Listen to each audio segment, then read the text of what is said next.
What's shaking, everybody? It's MrScaryMuffin here, and we are back with another one of Mithy's map. This is a mini map he made for the Christmas season. I have no idea what the heck it is about, but it is done in a snapshot, so I'm expecting some pretty cool mechanics.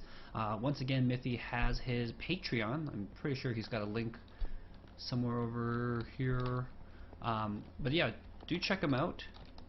Oh my goodness, all my keys are screwed up. Do check him out and support him, because there it is. Support him because a couple dollars a month will keep him motivated, and he's a great map maker, and I really do want to see more stuff coming out. And of course, if you are a Patreon supporter, you will get his maps out early before they release this up to the public. So plus over there as well. I do have to apologize to you guys because I haven't been putting up videos much recently, and I don't want that. Actually, you know what? Let's do this the other way around. Yeah. So yeah, I do apologize, guys. I haven't been putting up videos recently, mainly because, you know, job and baby and all those sorts of things, which is really unfortunate, especially for you new subscribers that I got from Good for doing the Chain World stuff. But I do hope you guys are continuing to enjoy the Chain World things. So start, resume arena. I'm guessing this is all for me, right? Oops, I don't want to give it that. Thank you. I don't get a hat, but that's fine. We don't need hats. Oh, candy cane. Cool. Protection. Is that all the same stuff I have here? Yes, it is. It has a custom resource pack for this one. Mithy has made, so this is the first attempt. So I got these awesome glowing candy canes to bop things with. What is this? Sharpness 1 candy cane. It is actually a sponge. I see. High attack speed, high attack damage. This is also candy canes, or the same? Hey, interesting. But anyways, I will be getting my Christmas break from work soonish. Do I get this hat? I want this hat. Oh, I want this hat. I'll get a week off of work, which is great, and yeah, I am going to be probably doing some recording during that time. I have plans to do some Pokemon stuff with Beef, so do look forward to that. Be pretty interesting. Blah blah blah blah. Kill monsters. Blah blah blah blah. The sponges. Blah blah blah blah. Infinite hunger. Okay, cool. I didn't actually read any of that. I'm sure you guys would have read it. Oh, I've got healing potions. This is very much like a Mithy boss fight kind of thing. So he's got waves of monsters. This is a Christmas zombie. Hello, Christmas zombie. So, oh gosh. So there's plus attack speed, so I can just swing with reckless abandon and not have to worry about kinds of things. Oh my gosh, they want to give me cookies and milk. It's amazing. So those guys who are also new to my channel, oh my goodness. Haha, suck it. Those guys who are new to my channel might not realize that I tend to be fairly introspective when I'm doing stuff by myself, when I'm joking around and talking about cool things and joking and stuff like that. That's usually when I am with other people. I can't walk with a sword. Oh, I forgot about this. Oh, I have an offhand slot. That's right. Let's see, can I do that to the offhand? Yeah, that's amazing. Okay. Okay, I'm gonna do this. Dual wielding time. Oh, I can't offhand. This looks. No, no! Oh, no!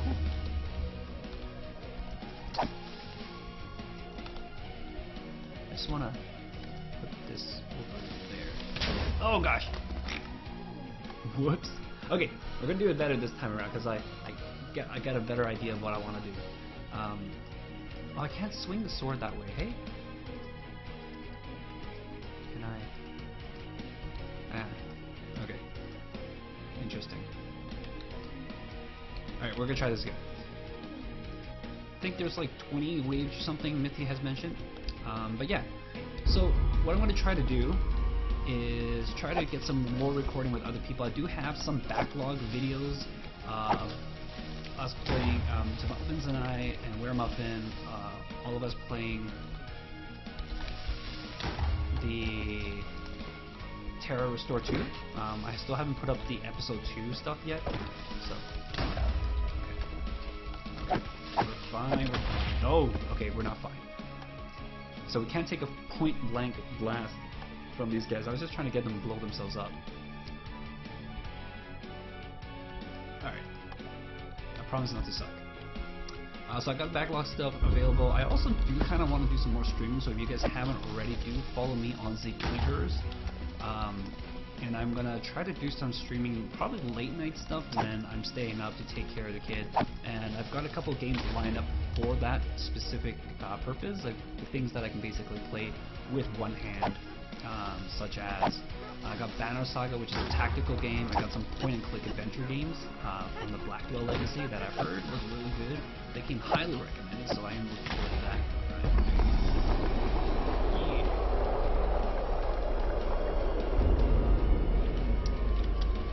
Oh, Santa's elves.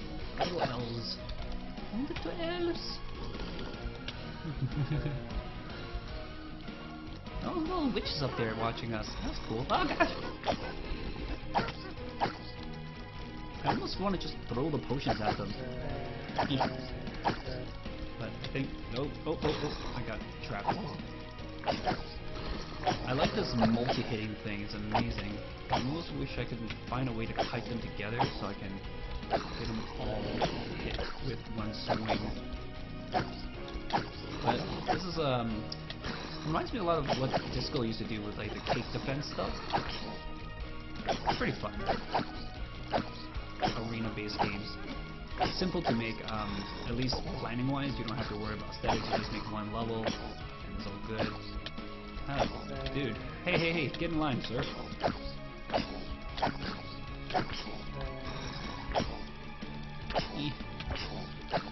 This is just gonna be me clicking the entire time. There you go, some of them falling down. Okay.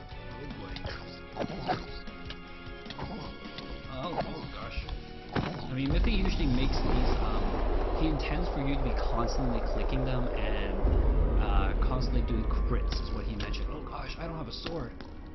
Or a shield, rather. Oh no, these smart skeletons, these Stalfos-like skeletons, these are going to be a pain in the butt. Cookie face! How am I supposed to get these guys? Oh, I guess I'm supposed to dodge when he has the arrows out? I don't know. This is hard. I'm just going to hide here. Wait for him to come around and then bop him. Come over here! Christmas is waiting. And by Christmas, I mean my sword. So only 3 of them in total? Really? I thought there was way more. That guy is just mad at the wall, I guess. Oh, you know what we should do? We should get them to shoot each other. Then they will kill each other. Let's do that. You there. That guy looked at you funny. Get him. Get him. Get each other. There you go. Yeah! Fight for my love. Alright, who do you... Put your money down, guys. Write down in the comments right now who do you think is going to win. Left skeleton or right skeleton? Left shark, right shark. Let's do this thing. Oh, left shark. Good job. Congratulations. You win. Alright. Oh, we got, are they actually oh gosh. Testificate angels. I'm looking at them though. I'm guessing these are not like the Doctor Who angels where when you're not looking at them they will attack you. When you look at them, can I look away? Oh gosh! No, cannot look away. I'm pretty sure these are zombies, right? Now they're making the certificate sound, so, I wonder what it is that does damage to me then. There might be like a zombie on their head or something, I think. That would be the easiest way to do the damage, is to put a zombie on the head. The hardest way is to like, have some kind of overlapping detection thing. Oh, take that. So one of my feedbacks to Mithy, so one of the things I like to do is I like giving feedback to map makers a lot of times. I did that, I played the Paradise of Monsters, what's it called, Mysterious Cave, the CTM. On my own free time, I didn't record it, I just wanted to play something. I got a red stocking. Oh yeah, let's do this. Okay, so I have that bind to the correct spot. I only have 10 arrows, or 64 arrows rather. But yeah, one of the things I did was I just sent feedback back to some people. So for the Paradise of Monsters thing, I was mentioning how a lot of the rooms, I don't know if you guys ever played this. If you haven't played it, I highly recommend you check out Cthulhu 2 and Lorgon Numbers, you know, Dr. Brian guy.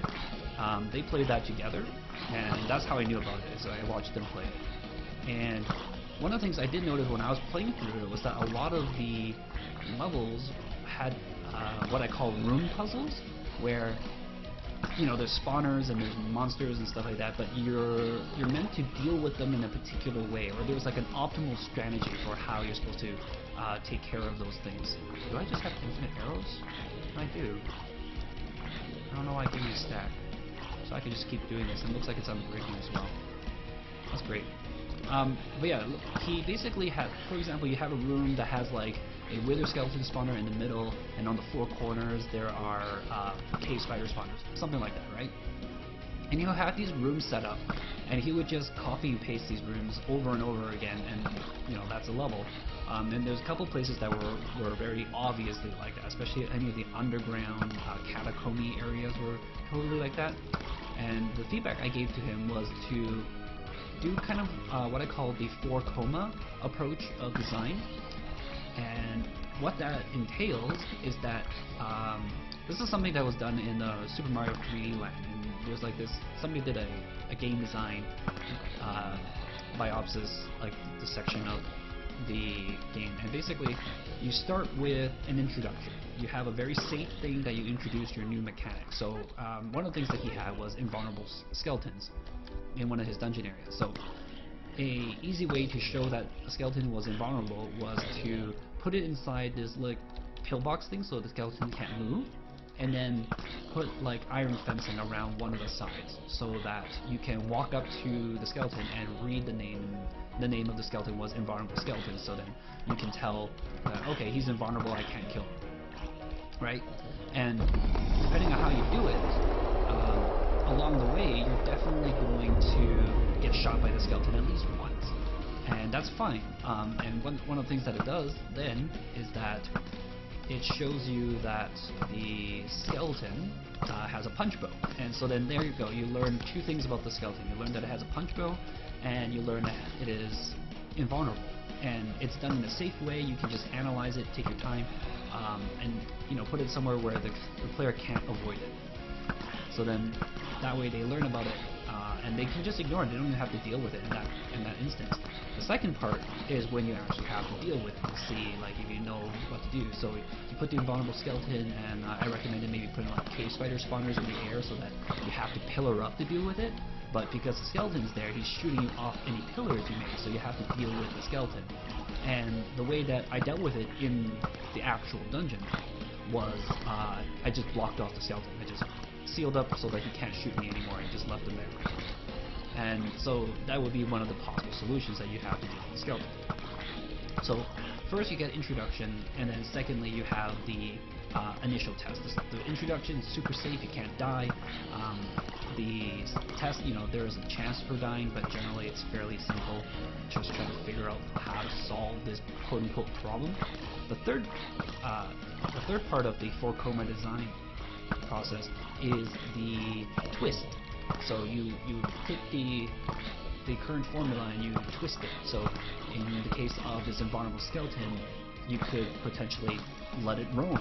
You could put it on a blaze, you know, so it's flying. You can do a lot of different things with it, so that the player has to now deal with something else on top of it, something extra. That guy's called Nutcracker. You do not want to deal with something called Nutcracker in real life. That is like the worst thing.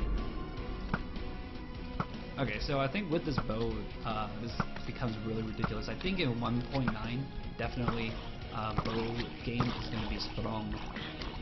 Bow is going to be very, especially if you get a rapid fire bow. Oh boy, I'm telling you right now, I would love to get a rapid fire bow. I played Minecraft since I think just when Survival first came out. This is like easily 6-7 years ago, and they used to have rapid fire bows, so you just like shoot it like a machine, and I loved it. It was amazing. I made like PvP maps, and we just shot arrows at each other within those areas. I just copied to you too. Oh, I was talking about there. So after the twist, you have the final mastery test, the last one. So in Oh gosh, not these guys. So in Mario, that's the flag. You know, you have to use your new technique that you learn, such as like a new costume or what have you, and you have to try to get to the top of the flag post in order to get the in order to get your points. And in CTM maps, you know, it would be the thing that you do to get the wool. So maybe you have the wool box protected by these invulnerable skeletons on the blazes. And yeah, I do think that the way that, because a lot of games these days, especially since I'm playing through Ragecraft 3 right now, they have a lot of new mechanics, especially in CTMs. And CTMs is actually really brilliant for this 4-step design process, because you can introduce a new mechanic and then, you know, train the people, give them that testing thing. Why did they just hop so erratically? And then afterwards you test them with, you know, getting the wool kind of thing. And the nice thing about this style of game design is that you can remix mechanics that you came up with. So, you know, you have the invulnerable skeleton, and say you introduce, I don't know, invisible creepers later on, right? You can remix those two together in a future level, right? So you initially introduce the skeletons, and then in another level maybe you initially introduce the creepers, and then later on a third level you can put those two together, and now there is this harder puzzle to solve because you have a combination of things together. And this is very much things that I talked about combat puzzles before, and this is basically what a combat puzzle is like to me. And the biggest example I give of combat puzzles is Devil May Cry, and that's I think I talked about this too during the last Mythi's video when I was doing this, playing the 1.9 combat stuff. Is combat puzzles, and combat puzzles are really fun because it's like you can't just blindly do something because that's just a good way to get killed. Instead, you have to think of a strategy and then execute that strategy. So, for example, these guys here, you notice I can't really use my bow because my bow is too slow. So I'm backing away, but not backing away at the correct speed. I have to back away not at max speed because otherwise they won't clump up together. So in this case, I am using my sword because that is the optimal strategy. If I try to use my bow like I've been doing before, it's not going to work. But if you imagine, let's say there's these guys, plus the creepers, plus the skeletons, that's a harder combat puzzle. I have to figure out, like, okay, which ones do I deal with first? Obviously, in this case, I'll deal with the creepers first because they can one-shot me, right? So I'll deal with the creepers, then I'll probably have to deal with the skeletons, or get the skeletons to shoot each other, and then handle these guys last, even though they're super persistent. And this guy looks like he has damage potion stuff, so I'm just going to keep my distance here. And obviously, he's slower and slower moving. I can deal with him last because he's not going to be a super big threat. Is it me, or does he like really reek? Man, it's not like a damage potion thing. He just smells bad and it hurts my eyes to be near him. There you go. Gingerbread cookie, yes. Give me that. There you go. Nice. Bow and shield. Oh wait, this doesn't work at all. Are they? They're in the air. They're in the air. How the heck am I supposed to deal with them when they're in the air? Are they gonna come down eventually? Yeah, apparently. Oh gosh. Oh good, they're shooting each other again. That's exactly what I wanted. They've got the punch bow as well, so this is cool because similarly, just like the Fulcoma stuff, you get to see these guys. So he doesn't introduce.